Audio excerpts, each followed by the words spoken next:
Movie की शुरुआत में हम देखते हैं कि दूर स्पेस से एक स्पेसशिप वापस अर्थ पर आ रही होती है, पर बदकिस्मती से उसमें एक एक्सीडेंट हो जाता है और वो ईस्ट मलेशिया में क्रैश हो जाता है। जिसके बाद जल्दी से वहाँ पे पुलिस, डॉक्टर्स और कुछ स्पेशलिस्ट आ जाते हैं ताकि वो लोग क्रू मेंबर्स को बचा सके और शिप में से 4 सैंपल्स को सिक्योर कर सके। पर उसमें से एक सैंपल कंटेनर से बाहर निकल गया होता है। अब स्पेसशिप के क्रू मेंबर में से सिर्फ एक ही मेंबर जिंदा बचता है, जिसको जल्दी से हॉस्पिटल भेजा जाता है। लेकिन हॉस्पिटल जाते समय वो क्रू मेंबर अचानक से उठ जाता है और अपने हाथ से ब्लैक टेंटिकल्स निकाल के ड्राइवर और डॉक्टर पर हमला कर देता है, जिसके कारण एम्बुलेंस का एक्सीडेंट हो जाता है। पर उस एक्सीडेंट में वो डॉक्टर बच जाती है, लेकिन वो पूरी तरीके से किसी चीज के कंट्रोल में होती है। अब दूर सैन फ्रांसिस्को कैलिफोर्निया में एडी ब्रोक नाम की एक आदमी को दिखाया जाता है,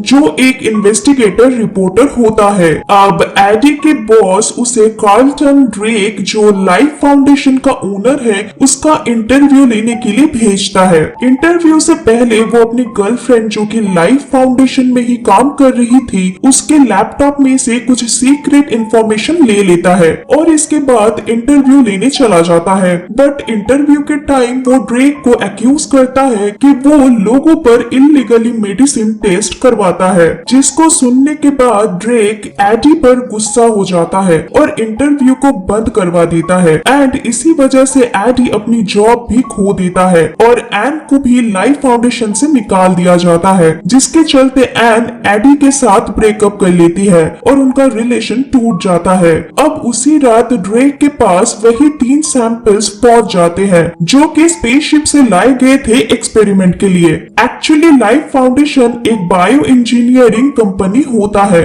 जहां ड्रेक स्पेस में एक नया हैबिटेबल वर्ल्ड ढूंढने की कोशिश कर रहा था, ताकि इंसान फ्यूचर में स्पेस में जाके रह सके।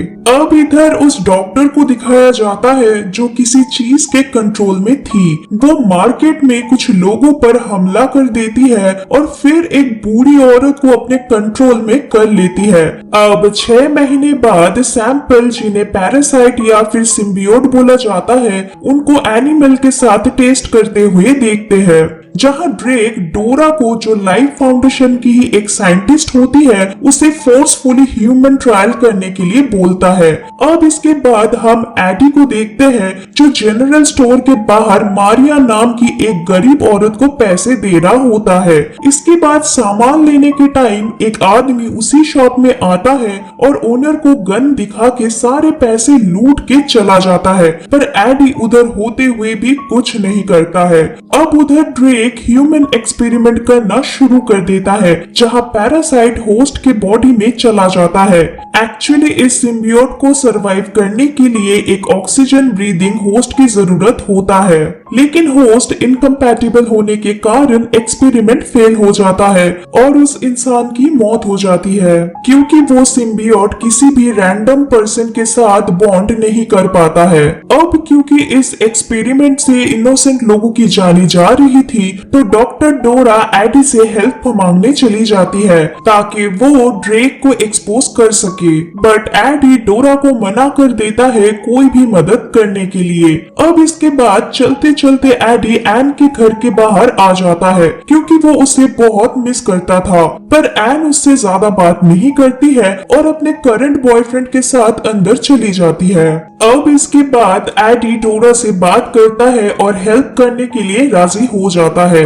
अब प्रूफ्स लेने के लिए एडी लाइफ फाउंडेशन में छिपके चला जाता है, जहां डोरा उसे बताती है कि उन्हें स्पेस में एक कॉमेट से कुछ सिम्बियोट मिला हुआ है, जिनको अर्थ पर लाया गया है एक्सपेरिमेंट करने के लिए। अब मेन लैब में जाते समय गार्ड के आ जाने के कारण वो दोनों अलग हो जाते हैं और एडी अकेले लैब में फोटोज लेने लगता है। लेकिन तभी वो एक रूम में मारिया को बंद हालत में देखता है और उसे बाहर निकालने के लिए रूम का ग्लास तोड़ डालता है, पर पैरासाइट की वजह से वो एडी का गला दबा लेती है, जहां देखते ही देखते मारिया के अंदर से सिम्बियोट एडी के अंदर चला जाता है और मारिया मर जाती है। अब अलार्म बजने के कारण गार्ड्स उसका पीछा करने लगते हैं, पर वो जैसे तैसे वहां से बच के भाग जाता है। अब घर आने के बाद उसको बहुत तेज भूख लग जाती है और वो खाना खाने लगता है। इसके बाद जब वो अपने आप को आईने में देखता है तो अचानक से उसकी आंखें बदल जाती है और उसको आवाजें सुनाई देने लगती है, जिससे वो बहुत डर जाता है और बेहोश हो जाता है। अब कुछ टाइम बाद जब उसको होश आता है तो वो एन से बात करने की कोशिश करता है। फिर जैसे ही उसको पता चलता है कि वो एक रेस्टोरेंट में है तो वो वहां जबरदस्ती घुस जाता है और एन को ड्रेक के बारे में बताने लगता है। पर तभी पैरासाइट को भूख लगने की वजह से वो दूसरों का खाना खाने लगता है और खाते हुए जब उसे बहुत गर्मी लगती है तो वो एक फिश टैंक के अंदर जाके बैठ जाता है और जिंदा लॉबस्टर को खाने लगता है। अब एन के साथ वहां पे उसका बॉयफ्रेंड डैन भी होता है, जो एक डॉक्टर था। तो वो एडी का चेकअप करवाने के लिए उसको अपने साथ हॉस्पिटल ले जाता है। अब हॉस्पिटल में एमआरआई स्कैन करते वक्त एडी के अंदर में सिम्बियोट अजीब सा रिएक्ट करने लगता है। एडी के पेन को देखते हुए डैन एमआरआई स्कैन को रोक देता है और टेस्ट रिजल्ट्स आने तक उसे घर जाने के लिए कहता है। अब घर पहुंचने के बाद एडी को अपने पड़ोसी के रूम में से बहुत हाई फ्रीक्वेंसी की आवाज आने लगती है। अब क्योंकि हाई फ्रीक्वेंसी और फायर से सिम्बियोट हर्ट होते हैं तो वो पैरासाइट गुस्सा हो जाता है और पड़ोसी के घर में जाके उसको डरा देता है। अब इधर ड्रेक को दिखाया जाता है, जिसको सब कुछ पता चल गया होता है कि डोरा ने ही मदद किया है किसी को लैब के अंदर घुसने में। वो अपने सिम्बियोट को वापस पाने के लिए डोरा से सब कुछ सच उगलवा लेता है और उसे मार डालता है एंड एडी के घर पर उसके लोगों को भेज देता है। अब गार्ड्स वहां पे पहुंचते ही एडी उनके सामने सरेंडर करने लगता है, पर पैरासाइट उसके बॉडी को कंट्रोल करके उन सबको मार के बाइक पर भागने लगता है। पर तभी उसके पीछे बहुत सारे ड्रोन्स और गाड़ियां पड़ जाती है, लेकिन वो पैरासाइट की मदद से उन सब से बच के वहां से निकल जाता है। पर तभी वो एक कार से टकरा जाता है, जिससे उसके हाथ पैर टूट जाते हैं। बट तभी पैरासाइट उसको हील कर देता है और वो पानी में कूद के वहां से भाग जाता है। अब यही सब देखने के बाद ड्रेक को समझ आ जाता है कि एडी सिम्बियोट के साथ बॉन्ड बनाने में सक्सेसफुल हो चुका है।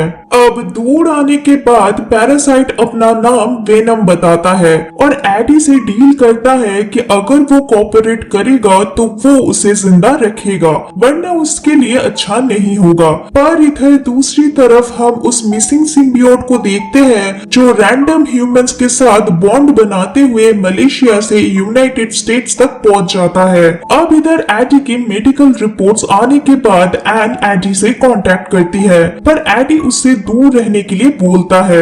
इसके बाद वो अपने पुराने ऑफिस में चला जाता है, पर वहां उसका दोस्त रिचर्ड उसे अंदर घुसने नहीं देता है, लेकिन वेनम उसको मदद करता है और एडी उसके एक्स बॉस के कैबिन में जाके लाइफ फाउंडेशन के खिलाफ जो प्रूफ्स उसने इकट्ठा किए थे वो रख के आता है। लेकिन बाहर जाते टाइम वहां स्पेशल फोर्स आ जाती है और उसे घेर लिया जाता है। एडी उन्हें वार्निंग भी देता है, पर वो लोग उस पर हमला करने लगते हैं। अब उनसे बचने के लिए एडी वेनम की मदद से उनको मारने लगता है और सबको मारने के बाद जब वो एक सोल्जर को खाने वाला होता है तभी वहां एन आ जाती है और सब कुछ देख लेती है, जहां एडी उसे समझाने की कोशिश करता है कि वो एक पैरासाइट से इन्फेक्टेड है। अब इसके बाद एन एडी को क्योर करने के लिए उसको डैन के हॉस्पिटल में लेके जाती है, लेकिन वहां उन्हें एडी की रिपोर्ट से पता चलता है कि पैरासाइट की वजह से एडी के सारे ऑर्गन्स खराब हो जा रहे हैं और जिसके वजह से वो मर भी सकता है। बट तभी एडी को वेनम का आवाज आता है जो कहता है कि वो उसका ऑर्गन डैमेज प्रिवेंट कर सकता है, पर तभी एन एमआरआई मशीन को ऑन कर देती है, जिसके लाउड आवाज से वेनम एडी से सेपरेट हो जाता है। पर वेनम वहां से एक वेंट के थ्रू निकलकर एक डॉग के अंदर चला जाता है और एडी को ढूंढने लगता है।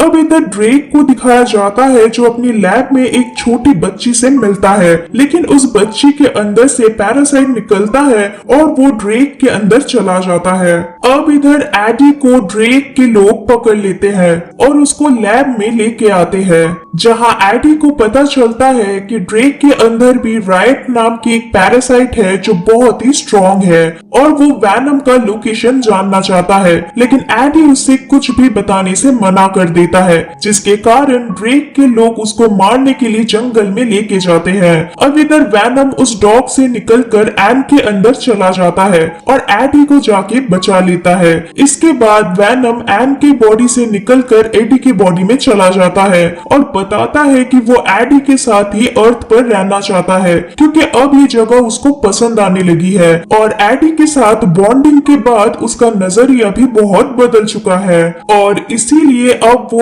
अर्थ को बचाना चाहता है। जिसके बाद वो लोग ड्रेक और रायट के प्लान को रोकने के लिए चले जाते हैं, जिससे ड्रेक और रायट दूसरे सिम्बियोट को अर्थ पर ना ले आ पाए। अब इधर ड्रेक स्पेसशिप लॉन्च करने के लिए काउंटडाउन शुरू कर देता है और खुद स्पेसशिप को चलाने के लिए फैसला करता है। तभी उसे रोकने के लिए एक आदमी उसके अगेंस्ट जाता है, पर रायट वहां लोगों को मार डालता है। अब जब इसके बाद रायट स्पेसशिप में जा रहा होता है, तब वैनम वहां आ जाता है और उससे रोकने की कोशिश करता है, लेकिन दोनों के स्ट्रेंथ में डिफरेंस होने की वजह से रायट उसे अपने अंदर एब्जॉर्ब कर लेता है। लेकिन तभी एन वहां आ जाती है और कंट्रोल रूम में जाके हाई फ्रीक्वेंसी वाली साउंड को ऑन कर देती है, जिससे रायट और वेनम अपने होस्ट से अलग होके नीचे गिर जाते हैं। अब प्लान फेल करने के लिए एडी ड्रेक से फाइट करने लगता है, लेकिन रायट को ड्रेक के पास जाने का मौका मिल जाता है और वो एडी पर हमला कर देता है। अब इसके बाद जब वो स्पेसशिप में चला जाता है, तभी पीछे से वैनम धीरे से एडी को हील कर देता है और राइट के वेपन से स्पेसशिप को डिस्ट्रॉय कर देता है। अब एक्सप्लोजन से राइट और ड्रेक मर जाते हैं, लेकिन इधर एडी को ब्लास्ट से बचाने के लिए वैनम खुद को सैक्रिफाइस कर देता है और उसे गुड बाय बोल देता है। अब उस इंसिडेंट के बाद एडी एन से मिलता है, जहां वो दोनों वैनम के बारे में बातें करते हैं और इसी दौरान हम एडी के अंदर से वैनम का आवाज सुन पाते हैं, जिससे पता चल जाता है कि वैनम अभी भी जिंदा है और वो भी उस हादसे से बच गया था। लेकिन ये बात एडी एन को नहीं बताता है और उससे छुपा कर रखता है। अब मूवी के लास्ट में एडी वैनम को कुछ रूल्स बताता है, जहां वैनम सिर्फ बुरे लोगों को मार सकता है और बहुत कम चांस है कि वो उन्हें खा सकता है। अब इसके बाद वो लोग मिसेस चैन के शॉप में जाते हैं, जहां वही पुराना आदमी फिर से पैसे लेने आया हुआ होता है, लेकिन इस बार एडी चुपचाप नहीं रहता है। वो लोग उस आदमी के पास जाते हैं और उसको खा के वहां से निकल जाते हैं। दोस्तों, अगर ये वीडियो आपको पसंद आई तो चैनल को सब्सक्राइब और वीडियो पर लाइक एंड कमेंट करना मत भूलिएगा। मिलते हैं नेक्स्ट वीडियो में।